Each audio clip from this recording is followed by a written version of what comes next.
Salut la famille, j'espère que vous allez bien. Gannaaw bi leen nuyuwee jox leen seen wàccuwaay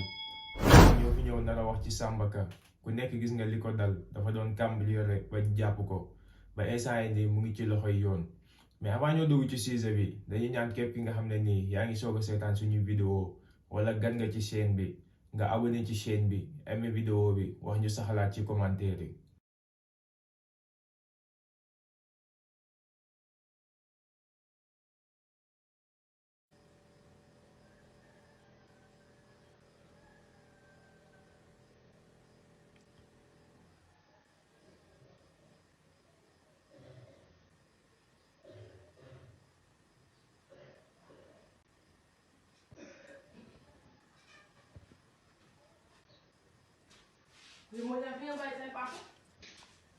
damaa daje moom fële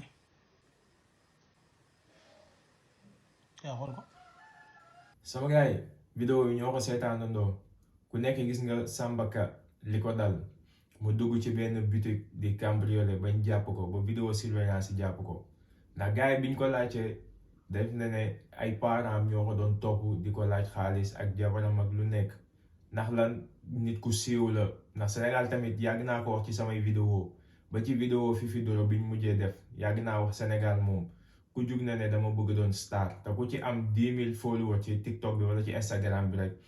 yaakaar na ne yow star nga te Samba Ka nag li ko dal métti na lool ndax tey jii nii Sénégal buñ la gisee ñu lay invité ci site internet yi wala ci télévision yi ñoom yaakaar nañ ne yow am nga xaalis tey jii nii pression sociale boobu noonu moo ko dal ay parents teg ko ak jabaram ba mu dem ba xamatul fu muy jëlee xaalis bu mu leen di jox ndax tey jii nii TikTok fayul kenn Sénégal loolu nit yi dañ ko war a xam. kon tey jii nii benn solution la gisoon mooy dem jël alalu jàmbur pour mën a dimbali parents pour mën a dimbali jabaram même bu nekkee ne du raison li ko dal nii ne nag metti na lool kenn yéenew ko ndax kaso kenn yéenew ko kenn te jeunesse bi war nañ ci jàngee bu baax a baax ndax tey boo gisee jeunesse su sénégalais yi nekk ci TikTok bi di sol ay yére yu bon wala di def ay vidéo di def lu nekk pour doon célébrité pour doon star te xamuñu ne star boobu noonu siiw du jàmmi borom comme woykat bi nu mu ko waxee ndax boo siiwee ku nekk dafay foog na ne am nga xaalis yow bu nekkee car rapide nga doon jël sax